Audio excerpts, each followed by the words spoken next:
ថ្ងៃនេះយើងមកជួបគ្នាទៀតហើយតាក់ទងជាមួយនឹងការមើលព័ត៌មានការងារនៅលើគេហទំព័របងធំ .com អញ្ចឹងថ្ងៃនេះគឺយើងមើលការងារនៅលើគេហទំព័របងធំ .com តាមរយៈ app ណាអញ្ចឹងយើង app យើងដឹងហើយយើងក៏ដំឡើងនៅលើទូរស័ព្ទដៃរបស់យើងអញ្ចឹងទៅគឺយើងចុចទៅមើលទៅគឺចូលទៅដល់ការងារទាំងអស់ហ្នឹងហើយអញ្ចឹងគឺងាយស្រួលបែបហ្នឹងណាអញ្ចឹងសំខាន់គឺពួកយើងចូលចិត្តក្នុងការដំឡើង app នៅលើទូរស័ព្ទដៃឬមួយក៏យើង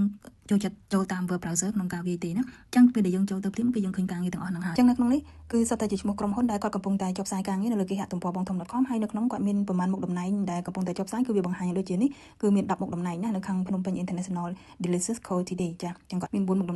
មុខតំណែងណាកំពុងតែចុះផ្សាយចាអញ្ចឹងគឺយើងឃើញ Ajinomoto Cambodia Co Ltd ហ្នឹងគឺគាត់មាន10មុខតំណែងកំពុងតែចុះផ្សាយដែរអញ្ចឹងចានេះគឺសុទ្ធតែជាឈ្មោះក្រុមហ៊ុនដែលកំពុងតែចុះផ្សាយនៅលើគេហទំព័របងធំ .com យើងចង់ធ្វើការនៅក្រុមហ៊ុនណាគឺយើងមើលឈ្មោះតាមក្រុមហ៊ុនហើយមានការងារដែលពាក់ព័ន្ធជាមួយនឹងយើងអាចធ្វើបានគឺយើងធ្វើទៅណាដូចជានេះនៅខាង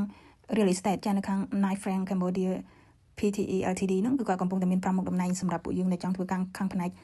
ចលនាទ្រព្យណាចាឥឡូវថ្ងៃនេះគឺយើងមកមើលការងារគម្រោងមួយទៅអញ្ចឹងឥឡូវគឺយើងមើលគម្រោងនៅខាងរដ្ឋាភិបាលវិញនៅខាង Skill Development Fund គាត់មាន6មុខតំណែងដែលកំពុងតែចុះផ្សាយនៅលើហ្នឹងអញ្ចឹងយើងចង់មើលថាគាត់មានការងារអីគេនៅក្នុងហ្នឹងណាអញ្ចឹងយើងចុចទៅលើហ្នឹងពេលដែលយើងចូលទៅគឺឃើញបែបហ្នឹងហើយយើងឃើញការផ្សព្វផ្សាយអញ្ចឹងយើងចុចទៅលើការផ្សព្វផ្សាយហ្នឹងទៅគឺឃើញការងារដែលកំពុងតែចុះផ្សាយហើយ Skill Development Fund ហ្នឹងគឺគាត់ជាអង្គការដែលគាត់ទទួលគម្រោងពីខាងក្រសួ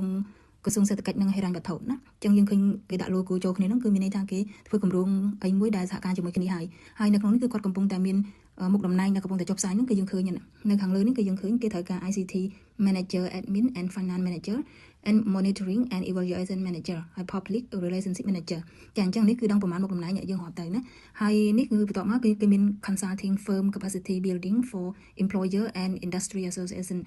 in automotive and electronic sector ចាអញ្ចឹង re-advertisement នៅ re-advertisement ហ្នឹងគឺការងារដែលគាត់ចុះផ្សាយឡើងវិញដោយគាត់មិនទាន់រើសបាន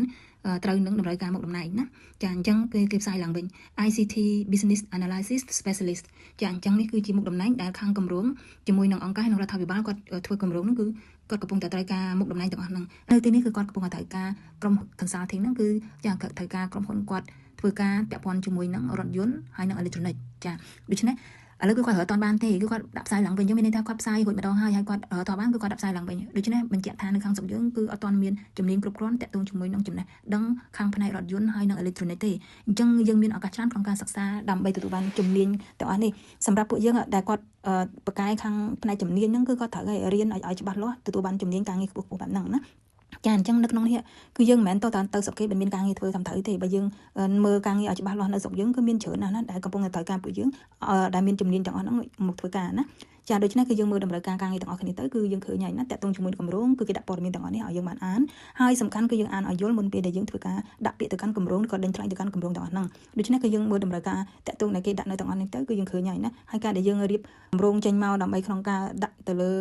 គម្រោងហ្នឹងយើងត្រូវតែយល់ដឹងពីព័ត៌មានឲ្យច្បាស់ពាក់ព័ន្ធជាមួយនឹងការងារទាំងអស់ហ្នឹងចាដូច្នេះវាជាឱកាសល្អសម្រាប់ពួកយើងដែលគាត់មានចំណេះជំនាញខាងហ្នឹងណាគឺគាត់ទៅបង្ហាត់បង្រៀនទទួលគម្រោងការងារហ្នឹងយ៉ាងចាគឺ2ឆ្នាំកន្លះណាការធ្វើការងារទាំងអស់ហ្នឹងដូច្នេះបង្កើនសមត្ថភាពការងារពាក់ព័ន្ធជាមួយនឹងខាងរថយន្តហើយនឹង electronic